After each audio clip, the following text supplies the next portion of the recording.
Good morning po sa inyo, Sir Arnel.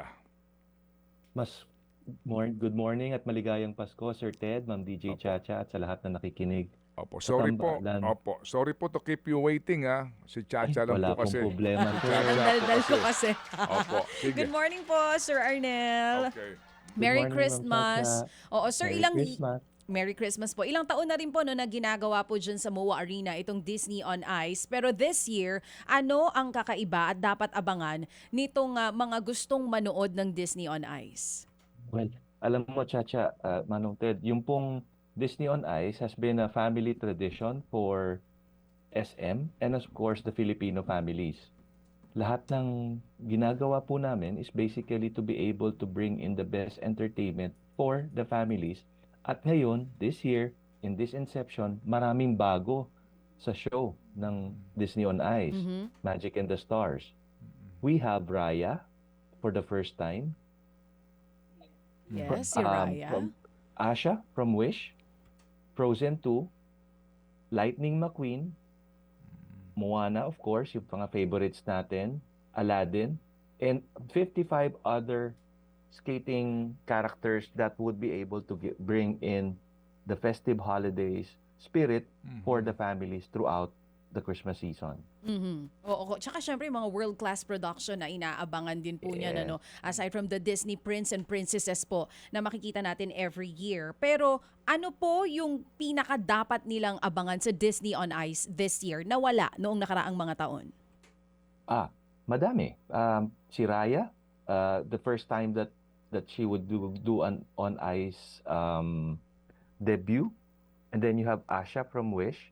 Tapos magugulat ang lahat because meron tayong high-flying acrobatics that have been incorporated into the show. So hindi lang ito yung typical figure skating, but there's also stunts and a lot of interactivity with the audiences during the entire show. Speaking of audience, hindi lang kasi mga bata talaga ang nanonood nito, especially mga Disney fanatics na young at heart pa rin talaga, and every time manonood, gusto nilang, kumaga yung feeling ng pagkabata, bumabalik. Kamusta po yung audience natin this year? Are we seeing puro mga kids or dumarami na rin talaga yung mga kasing edad ko na gustong i-reminisce yung aming pagkabata noon? Sing edad mo.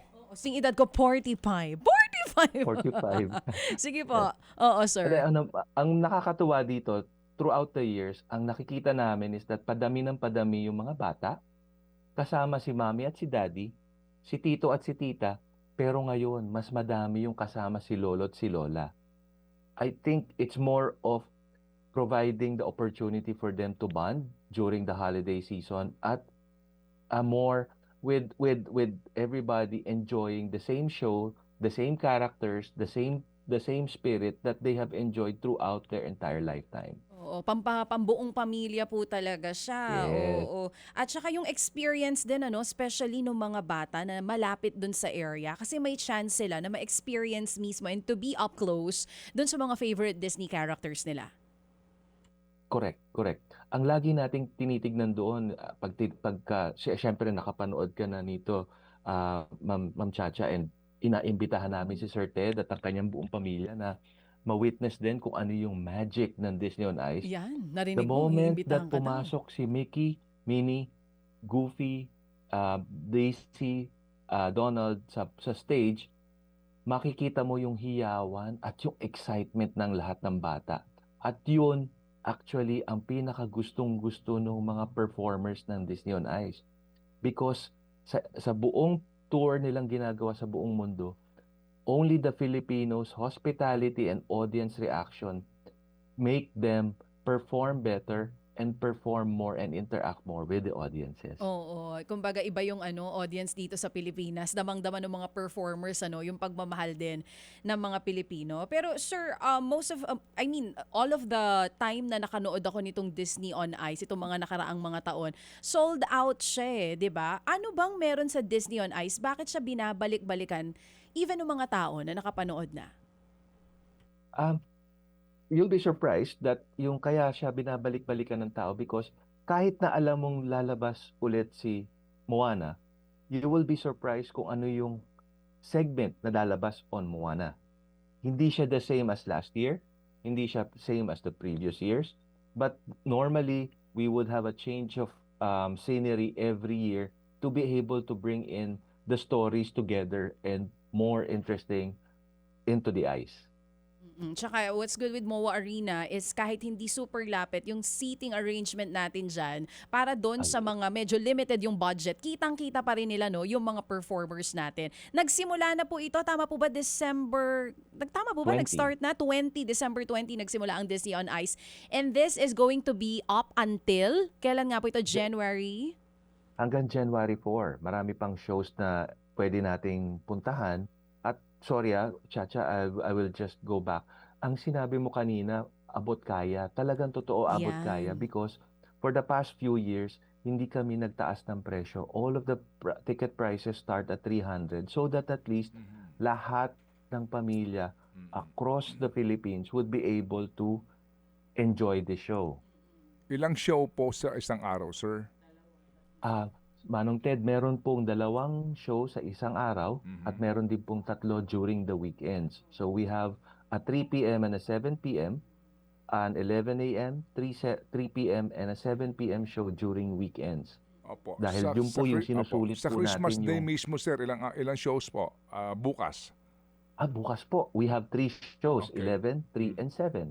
Okay. And then, ganun din po sa Enero Primero, January 1, no? Kasi, Yes, sir. Opo, Yes, kasi sir. mismo ito ho yung holiday po naman kasi. Correct. Okay. Oo, tsaka yan din madalas yung maraming tao kasi dinadala ng mga magulang yung kanilang mga anak. Saan po sila pwede makakuha ng ticket? Sa sinasabi nyo nga, starts at 300 pesos, very affordable. True. All of the guests, lahat po ng mga manonood at mga suki natin sa True FM, pwede po tayong bumili sa SM Tickets, sa lahat po ng SM branches, or sa smtickets.com para po mas convenient, nasa bahay lang po kayo. At paabayaan nyo po kung palalahanan po yung mga lahat ng taong bumili po online. Agahan nyo po ang pagpapalit ng ticket sa physical ticket para po hindi po maantala yung pagpasok natin during the entire show. Kasi they can get their tickets online pero once they're in MOA Arena, i-exchange nila yon into physical tickets. But expect na natin, actually kahit naman mahaba yung pila, mabilis naman yung usad. Kasi nga po maraming mga magulang at mga bata ang tumatangkilik po nito taon-taon. Dala kayong jacket, ha? Oo, kasi malamig sa loob. Para ka nasa ibang bansa talaga. Totoo yun. Maganda yung advice mo. True FM. Sir Arnel, any Sige. final words po, lalo na para sa mga hindi pa na-experience ang Disney on Ice? Yes, inaanyayahan po namin kayo na manood po ng Disney on Ice, Magic in the Stars at the SM Mall of Asia Arena happening December 20 to January 4. Manong Ted, dali niyo po ang buong pamilya ninyo ng Chacha at iniimbitahan po namin kayo para po bumalik po tayo sa ating pagkabata at Amen.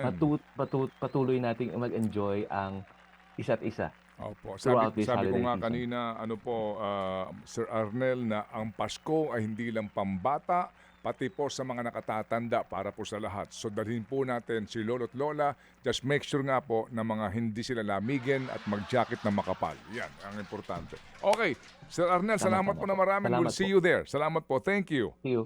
Salamat. Maligayang Pasko po. Opo, Merry thank you and Merry Christmas! Christmas! Mga kapatid, brothers and sisters, saan ka pa? Dito na tayo sa totoo.